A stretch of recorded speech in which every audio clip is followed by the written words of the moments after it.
যারা সরকারি জমি দখল করে বেআইনি ভাবে দোকান বা ব্যবসা করছেন তাদের বিরুদ্ধে নির্ধারিত উচ্ছেদ অভিযান আপাতত স্থগিত রাখা হলো।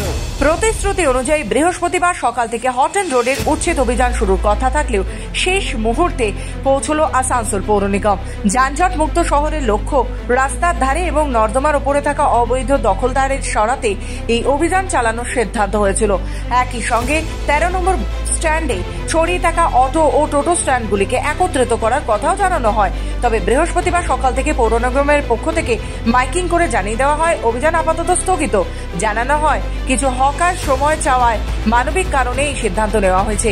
এই সিদ্ধান্ত নিয়ে রাজনৈতিক মহলে শুরু হয় জোর চর্চা। বিরোধীরা কটাক্ষ করে জানান সাধারণ হকারদের উচ্ছেদ করতে উদ্যোগী পৌর নিগম, কিন্তু শাসক দলের তৃণমূল কার্যালয়টি এখনো অক্ষত। এমনকি অনেক দোকানদার নিজের উদ্যোগে দোকান সরিয়ে নিলেও তৃণমূলের পার্টি অফিস সরানো হয়নি, যা পক্ষপাতিত্বের অভিযোগকে জোরালো করছে। विच्छेद तो कई बार हुआ, बार आपको हमारे होश में एक बार हुआ, इससे पहले नहीं हुआ। हल्ला हुआ है, कभी उठा नहीं है। पहला मतलब सुनने का नौबत आ रहा है। आप लोग इतना पूंजी लगाया, फिर से मेयर साहब का बात रखे, मेयर साहब बोले हटाने के लिए हटा रहे हैं हम लोग। वो ट्रेन का काम करने बोले हम लोग, उसके लिए समय तक उनका साथ देंगे हम लोग। 2013 से यहाँ से कई बार उच्छेद हुआ आप लोगों? एक दो बार हुआ है, लेकिन हम लोग तो हर चीज में अस्थायी कहीं नहीं मिला है। आज फिर से उच्छेद हो रहा है। फिर उससे हम लोग का यही है वक्तव्य कि हम लोग का जो है दुकान उठाए, हम लोग उठाने कोई दिक्कत, लेकिन हम लोग का जितना भी है रोजी रोटी कमाने वाला आदमी, जितना भी गरीब आदमी है, सबको हम लोग कहीं इंतजाम करके उठाए। हम लोग अपने से खोल दिया। नल्ला बनने के लिए बात हो रहा है, हम लोग अपने से खोल दिए नल्ला बनाओ, हम लोग कोई रोकने वाले नहीं। আজকে যখন বলা হলো, নোটিশ দেওয়া হলো যে রাস্তা দখল করে যারা বসে রয়েছে, যারা দোকান করেছে, যারা টিএমসির পার্টি অফিস করেছে, তো তাদেরকে আজকে উচ্ছেদ করা হলো না কেন? কোথায় বাধা? আজকে যে প্রশ্ন আসছে যে তৃণমূলের মধ্যেই যে দুটো দল, সে গোষ্ঠীকন্দল আবার করে সামনে এলো।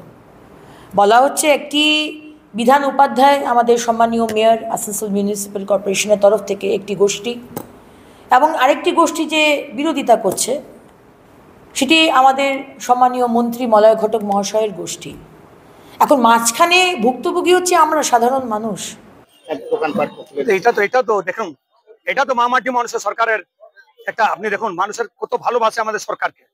হকার্সকে বলেছে কালকে হকার্সরা নিজে নিজে দোকান খুলে সরে গেছেন, কিন্তু তার তো ঠিক আছে সরে গেছেন, তাকে তো পুনর্বাসন দিতে হবে। মমতা আমাদের দিদি কি বলেছেন, পুনর্বাসন ছাড়া কোনো উচ্ছেদ হবে না। তুমি তো পুনর্বাসন দাওনি, খুলে দিয়েছেন, 24 ঘন্টার মধ্যে পুনর্বাসনের ব্যবস্থা করো। আর তারপরে ইলিগাল কনস্ট্রাকশন যেটা হয়েছে ওটা ভাঙো, 24 ঘন্টার মধ্যে বিল্ডিংটা ভাঙো, বুলডোজার চালাও। বলেছিল হকার উপর চালাবেন, বুলডোজার চালাবার আগে ওরা সরে গেল, কিন্তু তার আগে তুমি বুলডোজারটা চালাও যেখানে ইলিগাল কনস্ট্রাকশনের পুঁজিপাতি হয়েছে। ঠিক আছে, 1 নম্বর। 2 নম্বর হচ্ছে সঞ্জয় সাহেবের সামনে 50টা দোকানদারকে তুমি সরিয়েছিলে, বলে পুনর্বাসন দেবো। 49টা লোককে পুনর্বাসন দেয়নি। একজন লোক আসানসোল নার্সারিকে একটা পুরো পার্কটা দিয়ে দিল চালাবার জন্য। কার শর্তে? ওর পিছনে কি খেলা আছে, খেলার তদন্ত হওয়া দরকার। আমরা রাস্তায় নেমে খেলবো। কি বলবে? দেখুন সব থেকে আগে বলবো কি আসানসোল মিউনিসিপ্যাল কর্পোরেশনকে আসানসোলে মেয়র সাহেব চালাবেন, কি আসানসোল উন্নয়ন কিভাবে হবে, আসানসোল জামজটটা কি করে সরাবো, বা আসানসোলকে কিভাবে চালাবো, বা আসানসোলে কোনো নেতা কলকাতা থেকে বসে বসে চালাবেন, সেটা আগে এনারা ঠিক করুন। এক পক্ষে মেয়র সাহেব যে তৃণমূল কংগ্রেসের জিতে এসে মেয়র হয়েছেন আসানসোলে, আর এক পক্ষে আপনারা দেখছেন বিরোধ করছেন তৃণমূল কংগ্রেসেরই নেতারা। কেন? এই যে দেখুন হাটন রোডে আজকে হকাররা নিজের নিজের দোকানটাকে গরিবরা সরিয়ে দিচ্ছে, নিজে নিজে 200-500 টাকা লাগিয়ে ওরা দোকানটাকে সরিয়ে দেয়, কিন্তু তৃণমূল কংগ্রেসের পার্টি কার্যালয়ে ওভাবে স্ট্যান্ড দাঁড়িয়ে আছে কেন? অ্যাকচুয়ালি ওখানে একটা ড্রেন পাস হয়েছিল,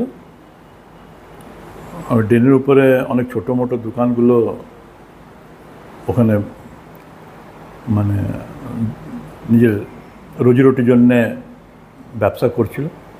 তো ওদেরকে চিন্তা ভাবনা রেখেই আপাতত এই কাজটা আমাদের স্থগিত করেছি। ওই দোকানদারদের চিন্তা ভাবনা করে, অনেক দোকানদাররা রুজিরুটি দিন আনি দিন রাত খায়, তো ওই সিদ্ধান্ত নিয়ে আমরা আপাতত স্থগিতই রাখা হয়েছে। আসানসোল থেকে রাহুল পাসওয়ানের রিপোর্ট, খবর বাংলা।